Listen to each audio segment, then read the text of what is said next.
kam kryer të gjitha shkollimet këtu deri në momentin që në vitin 88, pra me pak vite vonesë, me 3 vite vonesë, kam bërë universitetin e parë në Elbasan. Pastaj më pas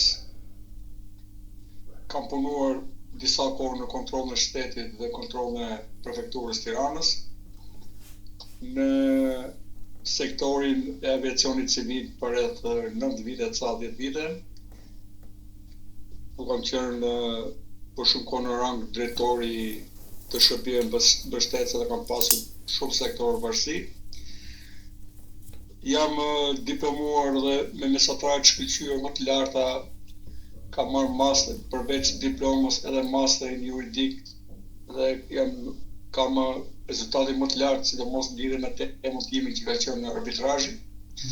Këtë kam provuar dhe në jetë, ku kam pasur një suksese më të mëdha që kemi ne shqiptarë në arbitrazh, duke mendoj që kam vendosur një rekord, pasi çështja që unë kam fituar është të cilësuar dhe si precedenti vetëm në arbitrazhin e Vjenës, për mënyrën si zgjidhur. Kam pasur një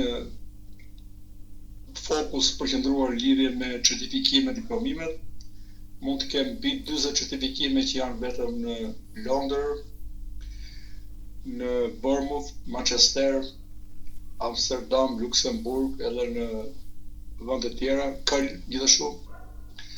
Të fundit e kam prapë në Londër, ku jam certifikuar për të qenë tani në të gjitha fushat e arbitrazhit, edhe si avokat, po edhe si arbitër, pra e kam marrë certifikimin e duhur. Në rreth 80 ca persona ku ishin shumica avokat shteti, 12 për cilët nuk u kualifikuan, mua më shtritur emri i dyti për rezultatet. E para ka qenë një Patricia Alvarez, sot duhet jetë rreth 70 vjeç, gjykatëse e apelit, shkallës 4 të apelit nga San Antonio, Texas. Shkurtimisht, kjo është pjesa tjetër publike të saj, njëhet nga publiku. Jam njëkohësisht i licencuar edhe si avokat për shumë vitesh, po edhe si gazetar, po për shumë vitesh. Kam dhe diplome mësuesi, që tham, kam dhe disa licenca tjera, që janë disa sportive, disa tjera, po që nuk po i përmend. Paga shumë ky është edukimi im dhe arsimimi i rëndësishëm. Atëre, Romeo, si e shikon realitetin shqiptar sot?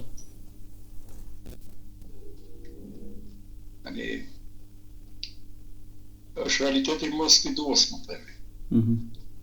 Nëse në diktatura ku ke përballë ligjit në mënyrë të pa diskutueshme, dhe një ideologji që mbisundon, dhe njerëzit e flenë mendit të bëjnë vetëm zgjedhje personale. Ne nuk treguam me një kuraje si popull për të ngritur zërin diktatorën, bile shumica e popullit pranoi.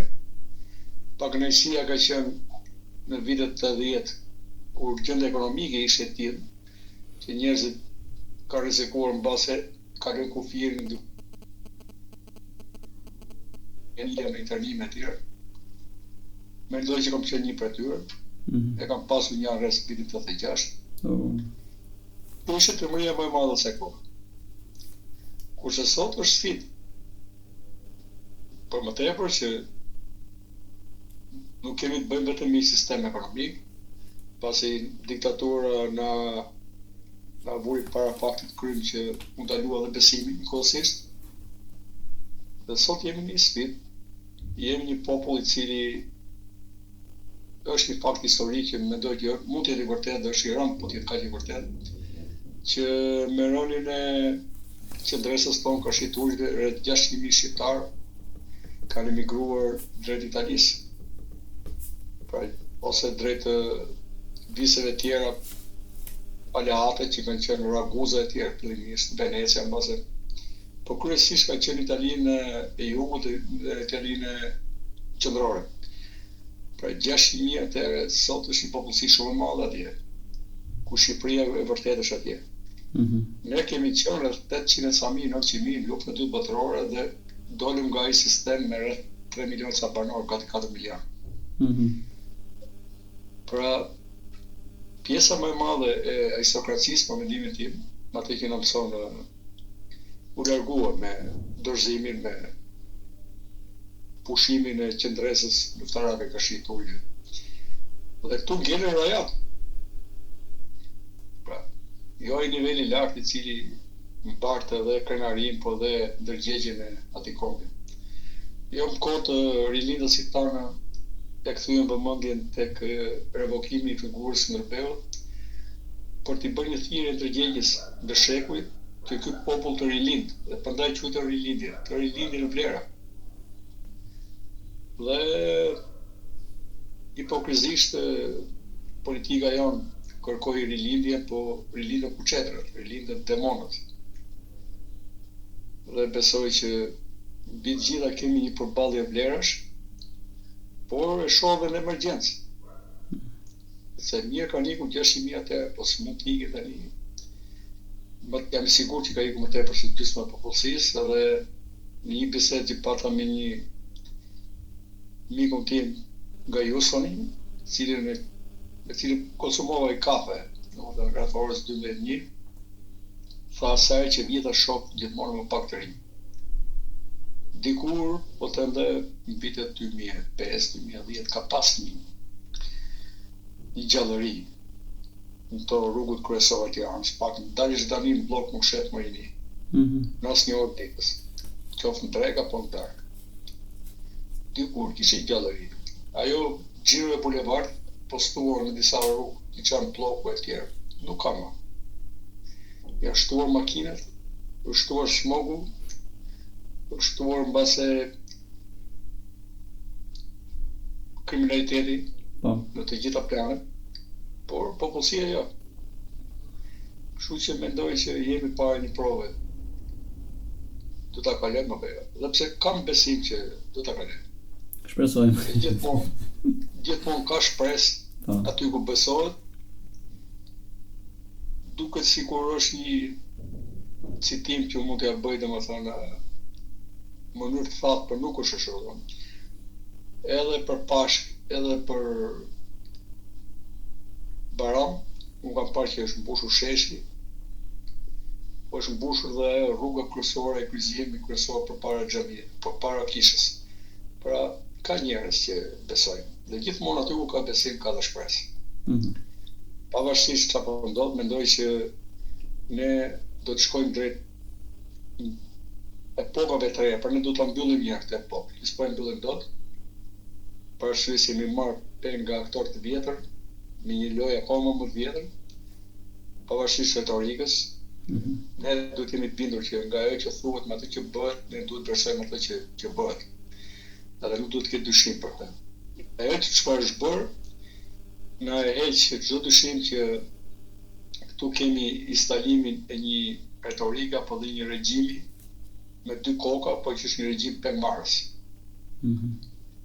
Dhe ne për të hyrë në epoka të reja duhet të shohim sjelljen, po të shohim sjelljen duhet të kemi një frymëzim të ri, karakter të ri, besoj brez i ri, ata që përballen në jetën në Europë, në Amerikë edhe më tutje, e kuptojnë dhe ndjen dhe përshqetësinë e veri nga kjo lojë hipokrizie të zgjatur, sa jemi vetëm në vend e Europës që akoma nga viti 91 deri tani akoma nuk kemi shpallur zyrtarisht në mbarimin e tranzicionit.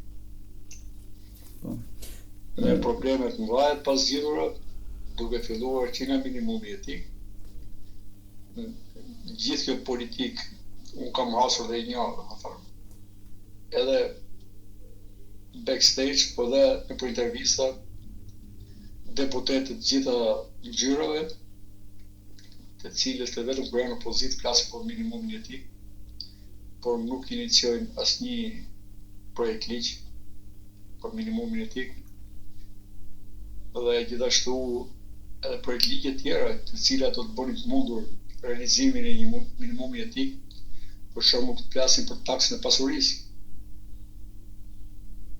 Prapë më të mikun nga Jusoni sot, po përmend që disa shqiptarë i krijojnë vetë probleme vetes edhe në Amerikë kur janë se bën një shtëpi të shtrenjtë, për shembull bën $1 milion, po në fund të vitit taksa shtëpisë është minimumi $30,000 vetëm taksa e pasurisë. Asaj shtëpie. Pra ta kanca politika qoftë minimale, pra të që ka shtëpi $1,000,000, $30,000 në fund vitit, në mos jetë gjë e madhe, po. Në 10 vjet bëhet 300.000. 20 vjet në 600.000. Bilet merren dhe përdoren për njerëzit nevojë, për shkollat, për ushtrim, për arsimin, shëndetësinë. Kurse ne këtu kemi një aleancë ose një shërbim pa kushte të atyre që janë oligarkë, po që për mua janë prestanome të oligarkëve vërtet që është vetë elita politike. Këta nuk shajnë, nuk capërlohen nëpër media etj që të trashet Zamiri me bashkimin. Këta janë vetëm. Për mua kjo është lojë e trash, e shpifur, po që çuditërisht këtyre ju ecë. Dhe mendoj që do të jetë një brez i ri që do të ditë shpotet nga kjo lumnaja politike 36 vjeçare. Romeo, si mendon ti, elitat në Shqipëri çfarë detyre kanë në shoqëri shqiptare? Në çdo shoqëri elitat kanë detyrën, ose litri ka detyrën, vjen po të shohim se ne po përdojmë të termat anglisht, tu lit, të drejtoj. Ta nuk drejtojnë, ta thonë çfarë i pëlqen elektoratit, të dëgjoj, edhe bëjnë atë që ju livërlis atyre. Edhe është sobëzuar elektorati, pasi një pjesë i kanë vegle mas vetes mund të jetë shofer, roje, garanci, pas një lloj merite intelektuale apo diçka tjetër që të ketë merit në përpara publikut, do të thonë të ketë përgjegjësi publike, bëhen milioner, miliarder, mjafton duke vajtur pas avazit të liderëve. Kemi sindikata të shitura, kemi mos edukim, se po të edukosh një popull të japësh syt, nuk mund ta sundosh. Nuk shkon fjala e dur dhe e vërteta tek goja e tyre, dhe nuk e duan. Dhe normal që besoj ti e konstaton po ashtu si unë që pjesa më e nevoshme ja pastaj ke pjesën e televizioneve që janë kthyer në biznes. Tani s'mund ta pranoj që me një gazetë dhe një televizion franga i na është bërë një nga oligarkë më të mëdhej që na emëron, thonë, si thuhet, na emërojnë dhe ministra, ose sugjerojnë të emërojnë dhe ministra në çdo qeveri, edhe është më e rëndësishëm se çdo ministër. Ky është turpi i Shqipërisë. Ta njerëz që pretendojnë për fjalën e lirë, por që janë manipulator dhe ata që kanë efektuar edhe atë vlerën e fjalës. Nëse në Bibël futet para fjalës, këtu ne jemi ndaluar që në fillim. Të ndalohemi bile mundësisht ta mendojmë fjalën e dur dhe për më tepër ta themi dhe për më tepër pastaj të veprojmë fjalën e dur. Pikërisht këto televizione, këta biznesmen, për mua nuk janë politikanë, biznesmen. Këta kanë marrë tek të vend me të gjithë organizimin e tyre si në formë vertikale ashtu dhe horizontale. Atëherë faza zakonisht nga pasiviteti tek përfshirja sa zgjat, sa mund zgjasi? Nuk e di, ka që e kanë shumë fort atë genin e nështrimit dhe u zgjat me shekuj. Por çdo njeriu ka një moment që mbaron dhe durimi, mbaron dhe koha që i lë tolerancë dikujt për shkak një force të caktuar politike. Po çfarë duan tani? Ata që se unë i kam kështu, nuk i mbajtur as më atër, si PS dhe PT.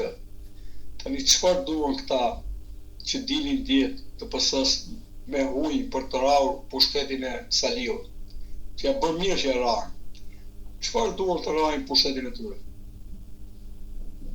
Pse s'çohen për padrejësitë e pushtetit të tyre ka? Pra, sa vite duan të mbushet mendja dhe sa duhet shohin ministra, deputet, parakalojnë para spakut dhe gjëve kohës që t'ju zgjohet sedra e njeriu të drejtë, ose me karakter. Po kur nuk e bën nuk e tregon karakterin ka shi pisit të radhëve tuaja, si ka mundësi shkyrën gojën më të përballë. Që këtu është gjë më e thjeshtë. Kështu që hipokrizia këtu ka të kaluar çdo lloj sensi. I japin drejt vetes, bile jo vetëm që nuk flasin, po dhe e mbrojnë, e retushojnë, e lyejnë, i makiazhojnë llumin e tyre. Pastaj ja shohin edhe fijet kur i thonë. Të dyja palët janë njësoj, një retorik, një gjëtësi varet. Nuk e di pse ky popull nuk ndjen veritje, po akoma toleron që këta të gjejnë në ambientin e tillë që edhe ti për mua ata posullojnë. Njerëz të cilët ligjet nuk e respektojnë. Po i kanë thjesht si premtim, i kanë letër. Të cilët tjetër gjë premtojnë dhe tjetër realizojnë në mënyrë të përsëritur dhe janë mbi ligjin, se janë vetë ligji, domethënë. Dhe çdo dëshirë e tyre po kthehet në një urrë sovran. Nuk dëshkohen. Edhe gjyqtar. Njerëz tillë ne kemi pa punë dhe habitemi që shkojë një politikan i caktuar. Për mua pa vlerë fare.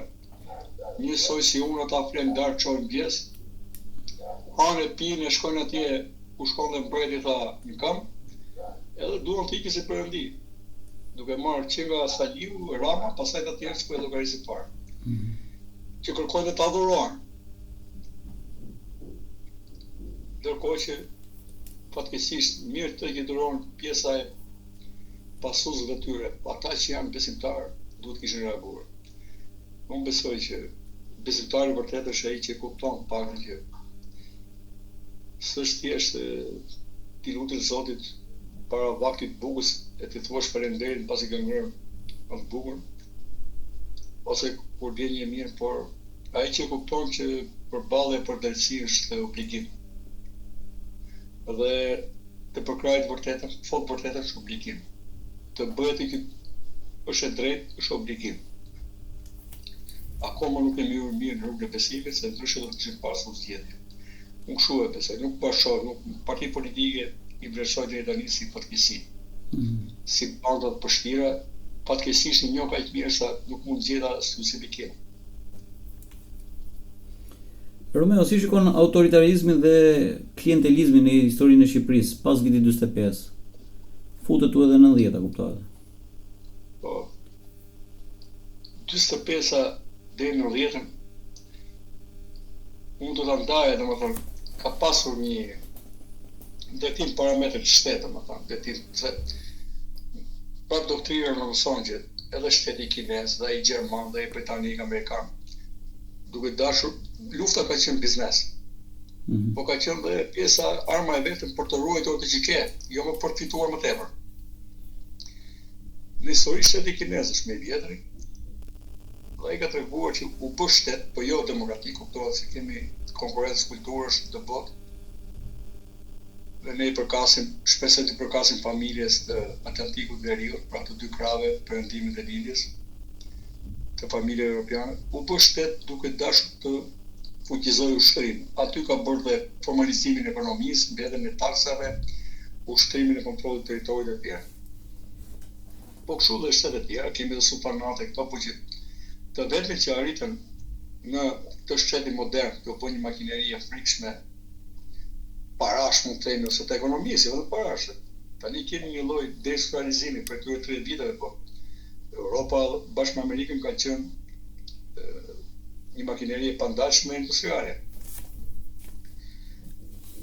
Unë mendoj që kanë gjetur raportin e duhur të besimit, të ngritjes ushtrisë, edhe të kontrollit shtetit, po dhe tolerancës. Po gjithmonë ata kanë pasur një favor që nuk kanë dalë nga gjeneza e tyre, pra e pa në Europën fillimisht si një klub kristian, ka 10 vite, kurse ne nisëm të bëni parë një shtet realisht fuqishëm, ana ushtarake e bëm, në vitin 78 kemi pasur një të fuqi goditëse si Izraeli, llogariti. Po më këty një vit shoh sharakë dhe këtë e kam ditëm.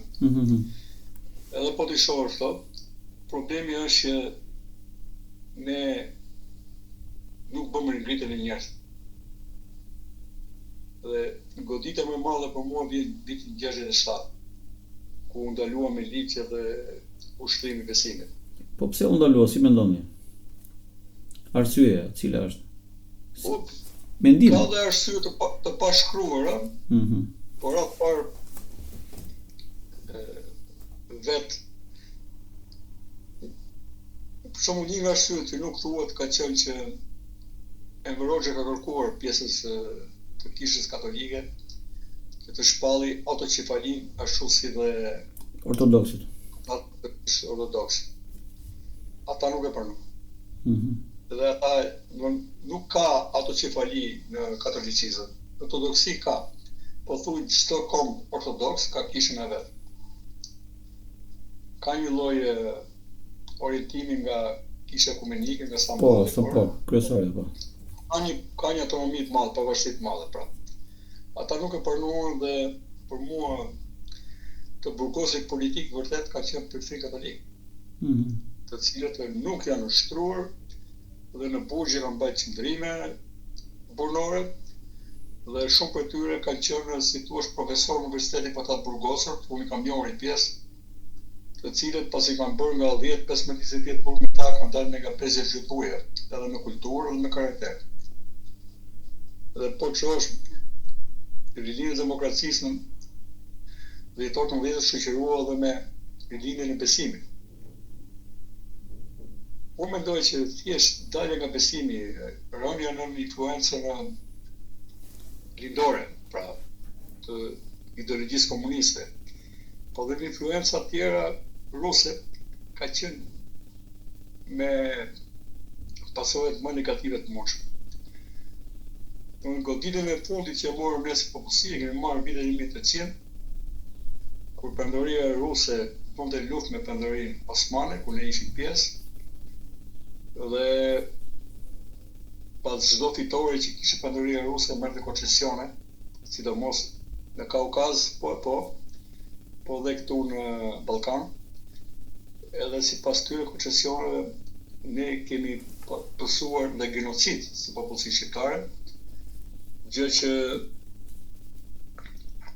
nuk është shprehur librat e historisë, por që ne nga qenë një dëm shumë madh për të shërbyer dy kartave, kartës së slavizmit dhe asaj të ortodoksisë, me cilët ka luajtur boshti rus dhe slav gjithashtu, për të krijuar atë ndikimin Ballkan, po dhe për të dalë direkt nga veriu në jug, në Egje dhe në Mesdhe.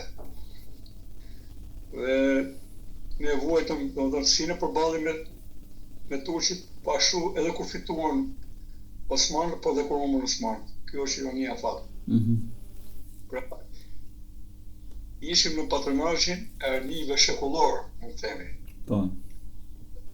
Që ne duhet të bëjmë përcaktim tani kujt familje përkasin, edhe kjo nuk është gjë e thjeshtë, nuk është thjesht një fjalë, një moto e pamundur, po ne duhet ta shohim mirë. Edhe Kadareja e ka thonë disa herë, po nuk është zgjatur më tepër se ka pas keq kuptime të tjera. Atu në shkoj në Europë, më thonë. Edhe shkosh në Europë dhe një familje duhet të bësh të krushqit madhe, të bësh antare të një familje, të mësosh mirë dhe kodet e sjelljes. Kjo nuk është ka gjë tjetër, por duhet ne do të kishim mbjell një arsim të tillë që ne do për 30 sa vite do të kishim edukuar europian këtu. Jo më pasaj që ne nuk i kemi edukuar njerëz në shkolla që të njohin bazën të drejtë të detyrimet të këtij kodi shqiptar që kemi këtu, kod që më tepër na lidh këmbët ne për të qenë vegla apo thjesht mjete statistikore për këta pejmarrës të cilët vuajtjet tona i përkthejnë pasuri për veten e tyre. Kështu që më pas unë kam parë që pjesa mobilitare u larguan, nuk besoj se këta trimat e mëdhej, Salviu, Edi e tjerë, do të silleshin kështu me ata që ikën në dy kori, pra ka qenë një pjesë vitale, ose që ikën me anije dhe tjerë, duke zbrazur, duke gjetur fushën bosh, dhe ja ku jemi në atë pikën që ai që nuk dënjon të merret ta kthej veten në qenie politike, siç kanë thënë Grek të lashtë, është i destinuar të qeveriset nga lloj-lloj i papërgjeshmi jashtë lëkurës tij, domethënë. Dhe unë kam qenë nga ata që kam bërë si student në atë kohë, jam të regjur, duke menduar që të paktën se realizojnë 10 gjëra, po 2 do t'i bëjnë. Tani, kur të mbushet kupa dhe baron durimi, detyrohesh pastaj dhe thua atë që mundesh të thuash, bën atë që mundet të bësh, paktën jep një kontribut aty ku je. Edhe nuk është se keq, se kur jepi shembull, domethënë, këtyre ju dhëmë syri dhe shpirti kur del një shembull.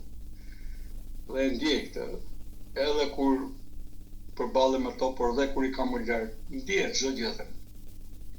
Kështu që nuk kemi çfarë humbim më, domethënë, çfarë kishim për të humbur kemi humbur. Tani të na lënë të jemi zot, duke të si akmare, po akmare mund tjetë. S'kam çfarë humbur tani, ndërsa i humbëm të gjitha, tani na kanë ngrirë vetëm fjala dhe përballje. Atëherë Ky popull duhet përballet. Po. Se përball ka disa nga mostrat dhe bastardët e racës tij dhe ka për detyrë të përballë. Se jemi ne Berzion që kemi borxh fëmijëve tanë që lejon këta bastardë të na shënderojnë me trajtimin që na kanë bërë. Keni përmendur disa herë Zotin, besimin domethënë, në Zot. Edhe unë vetë personalisht vonë jam se i përkasim brezit para 90-s, ashtu në ato kushte të vështira. Por pse është kaq i rëndësishëm ky besim? Dhe a e ka bërë edhe feja, po themi na, atë që nuk e ka bërë edukimin në përshkolla, edukimin e njeriut, e këtyre shqiptarëve që janë këtu, që të kuptoj se ka ca drejta. Tani mundi e keq për ata përfillë o xhallar që zgërdhien dhe lëshojnë jarë nga goja kur i merr telefon Saliu apo Edi. Ka ndodhur më keq. Kam qenë në xhami kur u zgërdhi hoxha u knaq se po merr telefon Shkëlzeni, një person i rëndësishëm. Megjithatë, lipët janë aty. O xhallar kanë hyrë, kanë dalë, le ta mbajmë më përgjegjësi para Zotit se një besimtar i thjesht. Ai do mbaj përgjegjësi edhe për besimtarët që ka keq udhëzuar. Po të shohësh nga ana juridike, unë e kam parë me vëmendje, i kam parë të 3 libra të shenjtë. Ato janë një porosi hyjnore, universale për jetë. Po janë dhe kushtetuar. Dhe pjesët kryesore janë thjeshta, nuk ka nevojë për interpretim, se del njëri shiko se ai drejtoju aty në libër janë thjeshtë. Siç është ligji, kjo është i thjeshtë. Mos ketë ambiguitet, dy kuptime, apo shumë kuptime. Ku t'i pjell mendja ferra, ai kërkon të kapet pas debatave. Në fakt, porosit kryesore hyjnore janë thjeshtë. Tani ka dhe argumente. Një njeri varet si e kupton. Unë kam argumentet e mia, më kanë ardhur në atë moshë më kanë ardhur, edhe nuk ka dyshim që nuk e di, duhet shoh diçka këtu, shpresoj ta gjej. Po.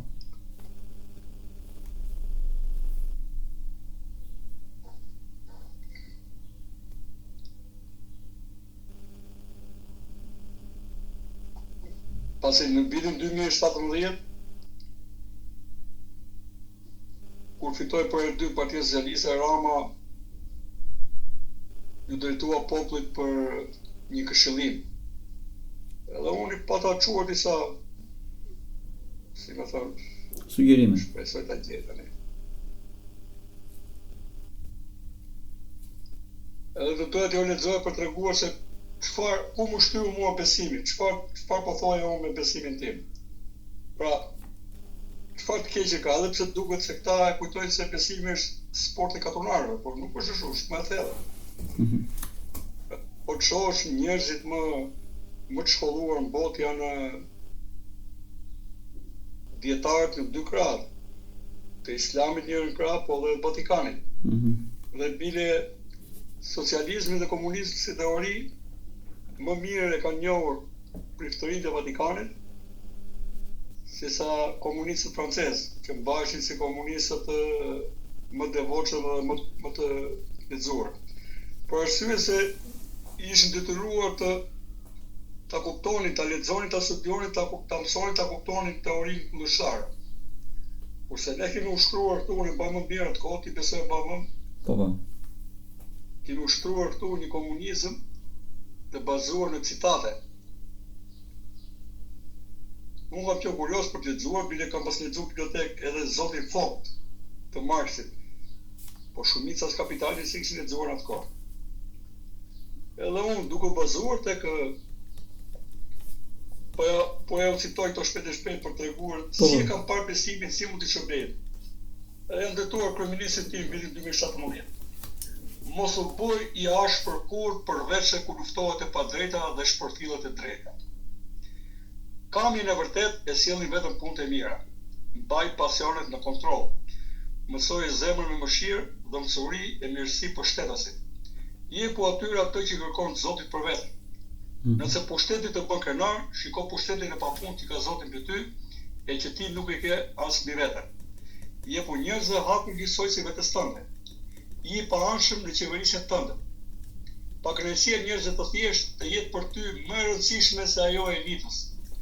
Kur mos e humb pushtetin e njerëzve të thjeshtë, ata janë fuqia jote e vërtetë. Zgjidhni të gjitha mënyrat e urrëties në popull, qoftë edhe ta shkrijë partinë e vet dhe po dëm bashkë. Të bëj çfarë do, patyrën kjo pseudo luftë që na ka krijuar ndarësi në shqiptarëve të tjerë. Mos bëj këshilltar njerëz zemërvegjël që ta presin hovin e bujarisë, as njerëz të tromaksur apo persona të pangohur. Tani u personi vet.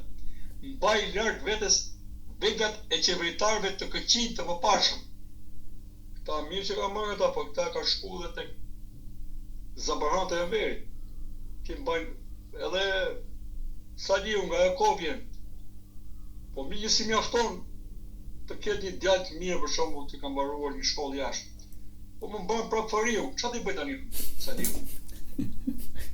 Ti gjesi gazetari i vjetër di çfarë Fariu. Po Fariu 55 para 90-s. Jo, po ai ishte 99 Vaj afër ata që tonë hapur të vërtetën dhe e duan atë. Mos e trajtoj njësoj të mirë dhe të keqin, jepi secilit për një takon. Përkundërzi, mënyrë se si ky, dhe shteti këtij, qeveria këtij, vlerëson të keqin, unë kam 3 fëmijë. Thonë më mirë të hymë se rrugë. Të vrasim e të presin, që jam më të hapë se ne këta që vrasin e presin, ja të rgojmë vendin këtyre dhe ta bëjmë një jinet, jo e them. Se ne do ecim rrugë Zotit. Po. Kjo është e drejtë. Kjo është. Tani çfarë, si ti mësojmë? Po nuk i tregova Zotit mirë, mi çfarë do i tregoj? Po është puna kështu thonë ata, po ti bie në emër. Këta e bën njërin e 10 herë.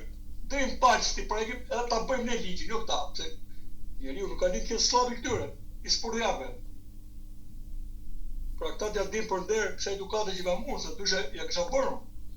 Po mos kishte dhënë Zoti besim me çfarë kam pas takat dhe kam akoma, bësh apo për bindës e gjitha bashkë. Një sportjak si Fariu dali me Zoti se unë, po s'bova ki. Ose Saliu, kjo me zjeca, si pensëm. Kështu që unë këto tu mendoj që shteti, mua nuk më nështron ti mëre. Karkacull të thush. Po mua më mban ajo që ka mu për brenda, boshti im, po ka një pikë caktuar, se pasaj ai boshti im do të thyej kokën. Pra i gjithë besimtarëve si puna ime. Sillu mirë me shtetasit e sidomos me njerëz të thjeshtë, konsultohu me njerëz të ditur. Mos bëj monime në përpose për hate dhe favore, se kështu vret nderin dhe drejtësinë. Baj në kontroll të plot punën e administratës. Ka ikur administrata. Partia, Tarati, nuk ka rëndësi çfarë partie je, edhe ka partia tjetër mjafton që ti të shërbesh deputetit zonës edhe interesave të tyre. Ruhu nga në punë se pandershëm. Korrupsioni ka marrë male. Rrit rrogë administratës, po mos lejo livallësin e saj. Mos harro për kujdesin për njerëzit në nevojë. Nuk mund të lihen pas dore me pretekstin se po merren me punë të mëdha. Mbaj kontakt direkt me ta që të mos shkëputesh nga realiteti i tyre. As se njohin realitetin fare, njohin realitetin elektoral. E din se çfarë vota marrin sot edhe në 12 natës të pyes, por realitetin nuk e njohin. E zonë t'ja din, zonë t'a njohin realitetin. Si jetojnë allëgji. Shmangi dashurimin e vetvetes, besimin e verbër në vetveten dhe jetin për lëvdata, sepse këto udhë pëlqen më tepër shejtani. Çfarë të them? Unë ja koncentrova ti gjithë besimin në të dyja krahët të një. Shmangi premtimet që nuk mbajnë, etj. Tani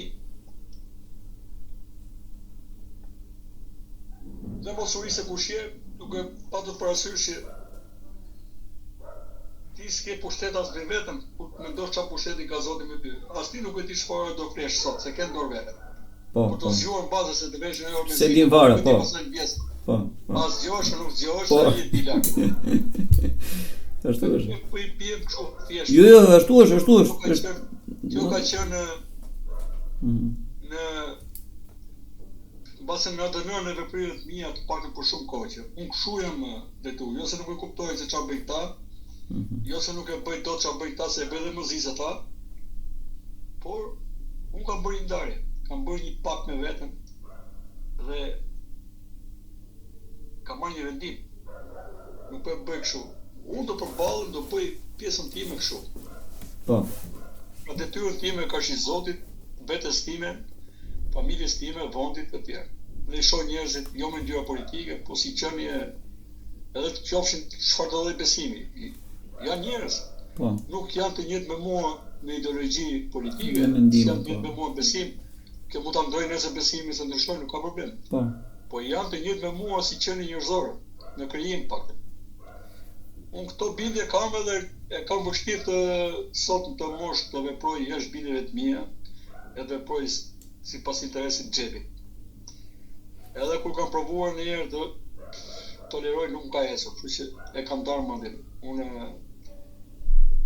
e kam përcaktuar veten ku jam, e çfarë bëj. Romeo, mendon që ka një çmim liria? Patjetër. Liria bile për lirim sa janë vrarë tani në Ukrainë, sa po vriten. Po. Vetëm për liri. Se liria është dinjitet, pa jemi në të lirë. Kur t'jesh i lirë, do t'jesh i lirë dhe nga gjithë dëshirat e tepërta që ke vetë si person. Është një nga apat kryesore. Po prit thua, po duroj dhe i qik sa të çoj çunin e madh, shkollë, çunin e dytë, gosën tjerë, iku jetë. Pastaj të bëhet kanale, pjesa e turpit, s'ke problem. Liria digniteti bie më shumë se jeta, pra e justifikon Zoti, prandaj të quhen dhe hero. Dhe prandaj thonë ata slavi Ukraini, slavi heroi, pra lavdia është me herojin. Por me lirin, me bile dhe abdeu është mbi vetën, ndryshe s'o kishe më të.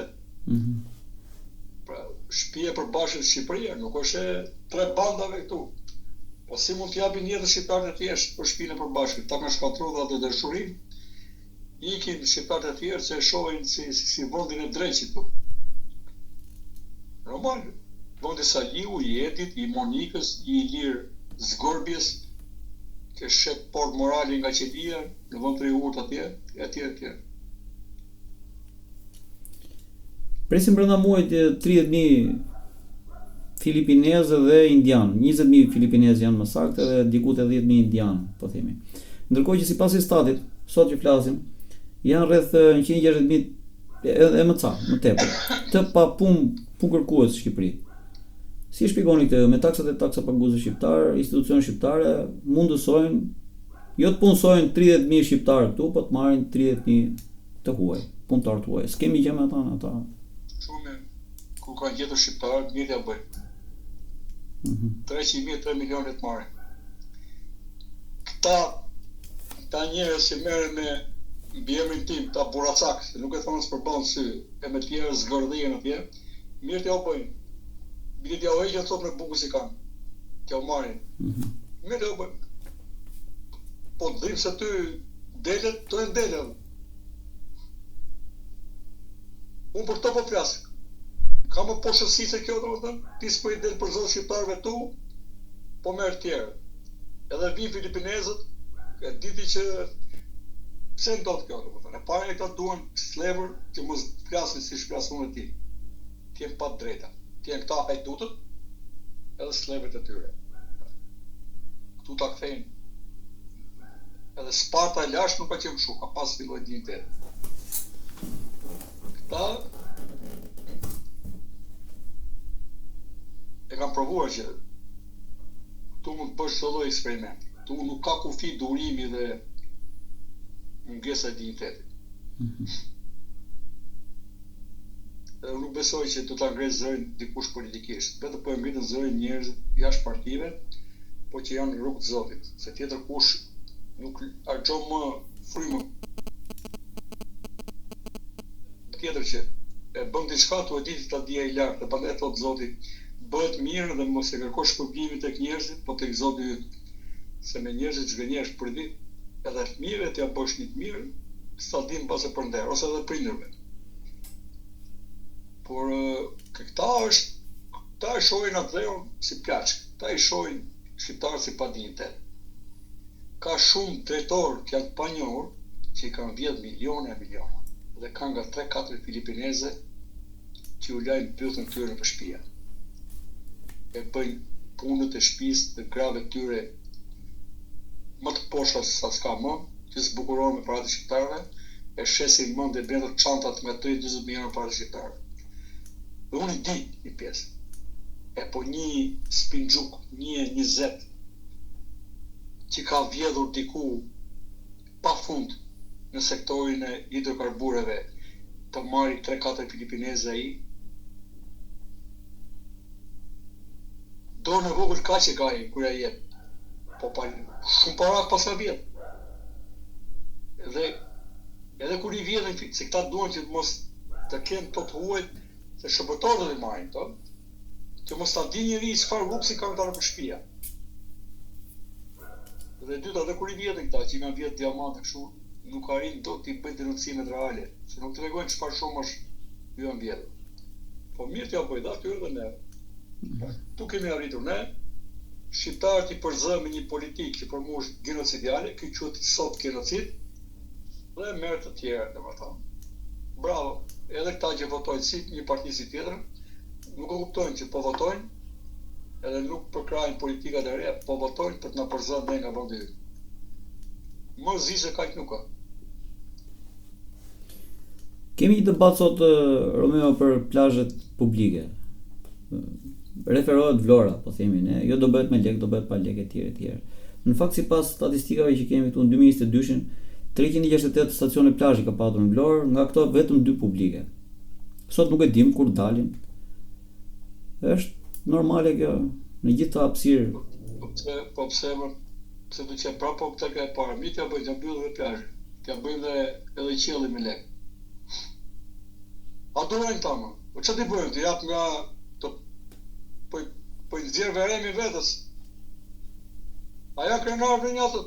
A i durojnë, ta durojnë. Mirë t'ja bëjnë, mos zi t'ja bëjnë. Po mëllim se fare, nuk mëllim se. Unë ti që është maskarallik, të bëj unë se ka, ti si dim se të fare vetja ti, të më tërë. I merr leje tani agaj për shku në plazh. Unë jam rrit në Vlorë. 8 vjetë kam për plazhin Skenj. Më shumë një Skenjë se sa Durrësit. Aty kam pas njerëz e mirë. A u këta ndisën aty, një t'ja u bëjnë. Edhe Malin dhe Karabururit t'ja u zenë, edhe këte nga Ducati, nga gjitha dhe t'ja u zenë. Edhe Zazanin ja u zonë, një t'ja u bëjnë. Një t'ja u bëjnë. Desha ta meritojnë, po se meritove kjo është kot, me zorë nuk në gjitha e po. Kur ta kuptojnë t'ju hapet sy, kur mos e kemë plazhin, po se ka probleme. Në mësuar dhe ne. Po ato 2 plazhe pas kanë ngellë, po më mirë t'i heqin krejt, nga 300 ca. Mirë t'ja u bëjnë. Unë, si kam me takatin, shkojnë Vlorë për vit, që si jam duke folë për llogarit tjerëve. Fjaloj fjalë, mirë t'ja bëjmë. Kanalin e këtyre me shëndetësi, me shkolla, për këto plazhe këtyre. Ta do ta bëjmë me para me po plazhin edhe tek Lana tani, jo atje. Delet, do ngelen dele për sa kohë përballen me ujin. Dhe këta e ndjen veten në ujë për sa kohë ne sillemi si dele, kaq. Po ndryshoj sjellja, dhe në bazë ndryshimit sjelljes janë ato norma që thash unë. Po nuk përqafohet besimi i Zotit që kot. Unë mendoj që ne duhet të ndryshojmë qasjen ndaj vetes, sjelljen tonë, që të kemi rezultate të tjera. Dhe po nuk ndryshojmë qasjen, sjelljen dhe të respektojmë dhe veten dhe normat mbi të gjitha, s'do të gjejmë kur as liri, as integritet, as dignitet, domethënë. Për sa kohë ne vetë ofrojmë veten ose pasiviteti ynë na tregon çfarë digniteti kemi, nuk do na trajtojnë ta me dignitet. Dhe kjo Europë që arritur, nuk e di sa e mban mend, po vitet 70-80 ka kaluar protesta të mëdha, u theksoi solidarizimi i të mirës dhe të keqes. Çoheshin studentët francezë për detet e tyre dhe digjej Londra. Nuk ka kështu. Ose Boni, sa atëherë qendra e Gjermanisë Perëndimore ka qenë Boni. Nuk ka kështu tani. Çohem unë flas për drejtën e dikujt, thot tjetri, ç'mintereson mua, unë punën e mia kam mirë. Si zhvegu. Si zhvegu. Po ç'po duhet mua nga zhvegu si shkruaj unë, po. Jaroslav Pasheku, po problemi i zhvegu dha mesazhe të tjera. Po jo, ne jemi, po t'ishe vetëm ajo mund ta bënte të ngjashme me zhvegun, ti trova golli. E bëri shoku Zyla, po. Edhe ke shoku Zyla e kam çuar dikujt në burg, da çë edhe këtij tjetër tani. I them, pasë mendosh për ngritjen, mendo për rënien, domethënë. Që unë mendoj që ne duhet të shohim gjëra të vërteta. Europa është krijuar fillimisht bile si klub katolik. Dhe ka pas debate për të pranuar edhe Britaninë, për përkatësinë e saj protestane. U bërë një përjashtim për Greqinë, për pozicionin e saj, si ortodoksi pranuar. Dhe pastaj këto zgjerime të lidhje, por Europa fillimisht kështu ka qenë me baza të forta fetare, morale. Jo kështu, thjesht një klub miliarderësh, nuk është ajo që thonë. Dhe janë kohë rolin më të madh në rrësimin e komunizmit e ka Vatikani dhe Papa Vojtila. Atëherë mendoni ju që Tirana është një qytet i ndërtuar keq këto 35 vite? Shumë keq. Tirana është pajtueshme, unë kam të gjitha statistikat për cilësinë e ajrit, 10 herë mbi normën e lejuar. Tirana ka një trafik jashtëtore logjike, Tirana s'ka ambiente më, pra duhet shkosh shumë vonë në punë, të ndikon edhe te smogu i gjitha, s'ka ambiente argëtimi, dhe me mënyrë se si janë pastruar parat, Tirana është bërë pajtueshme të marrësh edhe shtëpi me qira, jo më të blesh. Pra ku duhet të shqiptarët? Brezët e ri që shtohen shpejt, ku do shkojnë? Prandaj shkojnë dhe jashtë. Ktu s'mund ta blejmë një shtëpi, dhe kjo është fal bazisë të këtyre të pangopurve, të cilët me sukses e bën që metër katror ka qenë me 300-400 euro te Nastir, tani po shkon 2 euro. E kanë bërë pajtueshëm. Edhe nuk duan t'ia dinë fare. Përveç asaj që prishën atë pjesën që ka qenë e vjetër, një qytet ka gjithmonë rrafshin jeton midis historisë edhe apo nostalgjisë, edhe anës futuristike, të cila shtrihet duke u rritur qyteti, duke pasur dhe fytyrën e djeshme edhe të sotme. Këta, unë që kam kaluar kaq vite, domethënë, duhet të gjej një copë në familje ime, nuk e gjej. Dhe kjo është dhe fal këtij të papzillurit fundi që është në burg tani, që qahet që ka vajtur në burg me kallëzimin e Nes të Jangonit, se kështu është, kur tallesh me popullin tënd, tallen dhe shokët e tu me ty, të kallëzojnë si Nes të Jangonit dhe Nasta çka ka gjetë një emër tjetër. Sa emra ka? ti tallesh me popullin tënd, tallen të tjerët me ty. Po e meriton atë burrë tjetër, çfarë ka për Tiranës. Romeo, atëherë folëm shumë. Ajo s'ka gjë, nuk ka gjë. Jemi në fund të bisedës, sigurisht që s'mund të themi dot të gjitha. Çfarë mesazhi ke për shqiptarët? Shqiptarët hapin syt, sa më shpejt të çohen përballën, më shpejt do mbarojnë hallet e tyre. Unë i siguroj në momentin këta të çohen me të vërtetat për veten e tyre, për Shqipëri, për dinjitet, për fëmijët e tyre, do shohin që këta që duken në gallar do zvoglohen e do tretet pushteti i tyre kështu. Në sekonda. Duhet të largohen nga mashtrimi dhe nga pengmarrja që i kanë bërë sidomos dy partitë banda. Nëse çohen e të mbahen jo pas Romeos e pas Saliut e pas Edvin Ramës, po të kapen pas parimeve që folën vetëm parimeve të Zotit. Ato nuk vjetrohen kur. Zoti nuk gënjen. As nuk i tradhton besimtarët e tij. Parimi nuk shduket kur. Fjalët e Saliut janë thënë se thonë dhe gjithmonë ka bërë të i ka dashur dhe kur atë i ka premtuar. Po kështu dhe Edvini. Çohuni për veten tuaj, për dinjitetin tuaj. Kush çohet për dinjitet, mbështetur në të vërteta dhe në drejtësi, ai të paktën edhe kur tes desin qet. Jo më që unë besoj që nëse ky zot do bëhet i fortë Shqipëria me një luguj mbytet, me një luguj deri në Selamet. Besoj se do e shohin ajrin më në kësaj gjë po them. Të çohen e të mos pajtohen me padrejtësi. Kjo se unë e kam provuar, domethënë, paktën e kam thirrë atë mbledhje që kam pas. As nuk guxon njëri të vitë të propozoj padrejtësi, domethënë. Nuk bën vaki. Mos pajtohet të qëndroj për ballë. Të dhëmë për dhëmë. Nga njerë me të njëjtën forcë, po në rrugë të Zotit, tek reciprociteti është baza e respektit. Ai njeri të cilit ushtron me forcë, padrejtësi ka shite me forcë mbroj drejtat tua. Me të njëjtën forcë, dhëmë për dhëmë. Njerë është jetë. Nuk ja vlen ta konsiderojmë sikur ta ka rënë nga qielli dhe tani po në përkundrazi nga qielli i vin parimet. Këta janë mijë dhe krimat e në tokës që ne gabimisht po i mbiversojmë. Zgjidhja është brenda nesh. Edhe është, nëse shqiptarë çohen, unë jam i bindur me sekonda ta zhduken. Këto fuqësia do zhduken. Edhe i gjithë pushteti i tyre kriminal. Por Romeo, të falenderoj, të uroj suksese në ato arbitrazhet e ardhshme. Edhe se kam zahumë më kom arbitrazhet do më shoh. Me këto të çojmë tani fëmijët e tyre. Po. Më shumë kemi unë kam fituar në arbitrazh, po 100 fishën e tyre kanë vjedhur këta. Duke i tasferuar parat jashtë. Jo ashtu s'ka më punosh për ta.